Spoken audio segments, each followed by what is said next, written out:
صبح بخیر dear کالجیٹس of grade 3 پیارے بچوں، اردو میں آج ہم اپنا تیسرا سبق شروع کرنے جا رہے ہیں۔ آپ کے سامنے ہے یہ سبق، اس کا پہلا پیج، ویسے بک کا پیج نمبر 5 ہے، لیکن اس لیسن میں یہ پہلا حصہ ہے اس کا۔ آئیے دیکھتے ہیں اس میں پہلے نئے ٹائٹل کا نام ہے حضور صلی اللہ علیہ وسلم کی زندگی کا ایک واقعہ۔ یہ ہمارا تیسرا سبق اور اس کا عنوان حضور صلی اللہ علیہ وسلم کی زندگی کا ایک واقعہ۔ نئے الفاظ اس سبق میں کون کون سے ہیں؟ مرمت کیا ہوتا ہے؟ کسی چیز کو درست کرنا، کوئی چیز ٹوٹ جائے تو اس کو دوبارہ جوڑنا، ٹھیک ہے، مرمت کرنا۔ نگہبان ہوتا ہے حفاظت کرنے والا، نگرانی کرنے والا۔ اگلا لفظ ہے تجویز ہوتا ہے مشورہ، نصیحت، ٹھیک ہے۔ عمل کا مطلب کیا ہے؟ کام، ٹھیک ہے۔ یہ نئے الفاظ آپ نے اپنی کاپیوں پر بطور املا کے الفاظ لکھ لینے ہیں۔ آئیے ہم اس سبق کی ریڈنگ کرتے ہیں۔ یہ اسلام سے پہلے کا واقعہ ہے، جب ہمارے نبی صلی اللہ علیہ وسلم کی عمر 35 برس تھی۔ پیارے بچوں، آپ کو پتہ ہے کہ نبی پاک صلی اللہ علیہ وسلم نے نبوت کا اعلان 40 سال کی عمر میں کیا، یعنی کہ اس وقت حضور صلی اللہ علیہ وسلم کو جو ہے وہ حکم ہوا کہ وہ اسلام کی تبلیغ کریں اور وہ نبی ہیں، ٹھیک ہے۔ تو اس سے پہلے کا یہ واقعہ ہے، یعنی کہ جب 35 سال کے تھے اس وقت ابھی اسلام کی تبلیغ شروع نبی پاک نے نہیں کی تھی، ٹھیک ہے۔ یہ اسلام سے پہلے کا واقعہ ہے اور اس وقت نبی صلی اللہ علیہ وسلم کی عمر 35 برس تھی۔ کعبہ کی عمارت پرانی ہو چکی تھی اور اسے بہت زیادہ مرمت کی ضرورت تھی۔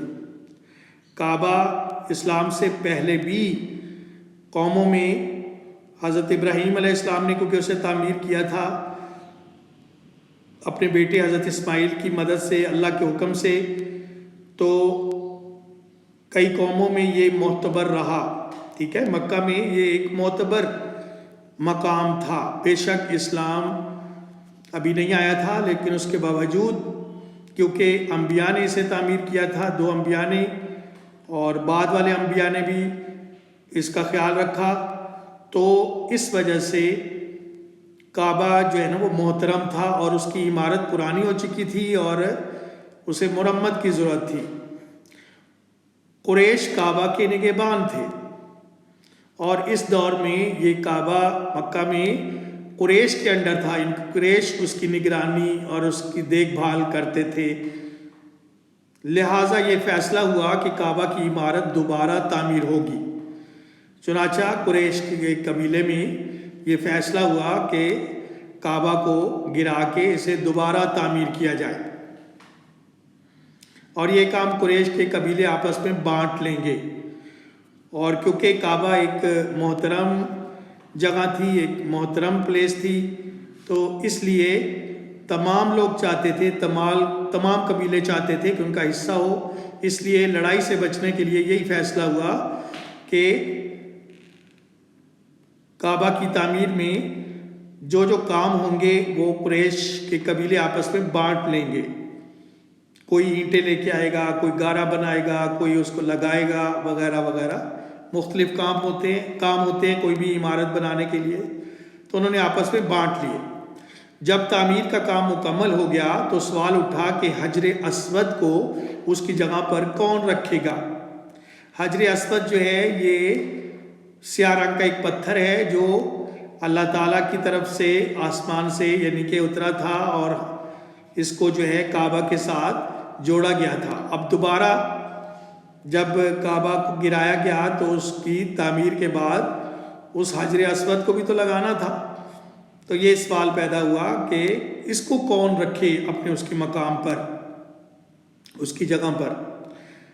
حجر اسود کا اپنی جگہ پر رکھنا بڑی عزت کی بات تھی۔ کعبہ کی تعمیر بھی بڑی قابل احترام بات تھی. اسی طرح اس کالے سیاہ رنگ کے پتھر کو جسے حجر اسود کہتے ہیں، حجر کا مطلب ہوتا ہے پتھر، اسود کا مطلب ہوتا ہے سیاہ کالا، تو اس کو بھی اپنی جگہ پر رکھنا بڑی عزت کی بات تھی. اور قریش کا ہر خاندان چاہتا تھا کہ یہ مبارک کام اس کے سپرد کیا جائے. ٹھیک ہے، قریش کے قبیلے کے اندر بہت سے خاندان تھے جن میں سے بنو ہاشم بھی تھا. ٹھیک ہے، تو یہ کہ ہر خاندان چاہتا تھا کہ یہ نیک کام وہ کرے، وہ اس کام کی خاطر لڑنے مرنے کو تیار تھے. اور کعبہ کی تعمیر تو صلح صفائی سے ہو گئی کیونکہ انہوں نے کام بانٹ لیے، لیکن یہ ایک اکیلا کام تھا. اب اس کو کرنے کے لیے تمام جو خاندان ہیں وہ آپس میں لڑنے مرنے کو تیار ہو گئے، یعنی کہ دشمنی پیدا ہو گئی. ہر کوئی کہہ رہا تھا کہ ہم لگائیں گے. آخر یہ طے پایا کہ دوسرے دن صبح جو شخص سب سے پہلے حرم کعبہ میں داخل ہوگا وہی حجر اسود کو اپنی جگہ پر رکھے گا. آخر کار لڑائی جھگڑے کو ختم کرنے کے لیے یہ طے پایا کہ دوسرے دن صبح سویرے جو شخص بھی پہلے تمام قبیلوں میں سے، تمام خاندانوں میں سے جو شخص سب سے پہلے کعبہ کے صحن میں داخل ہوگا وہی اس پتھر کو، حجر اسود کو اپنی جگہ پر کعبہ کے اوپر لگائے گا. تو یہ چیز طے پا گئی. نیکسٹ دیکھیں گے کہ کیا ہوتا ہے. آج کے لیے اتنا کافی ہے. Thank you.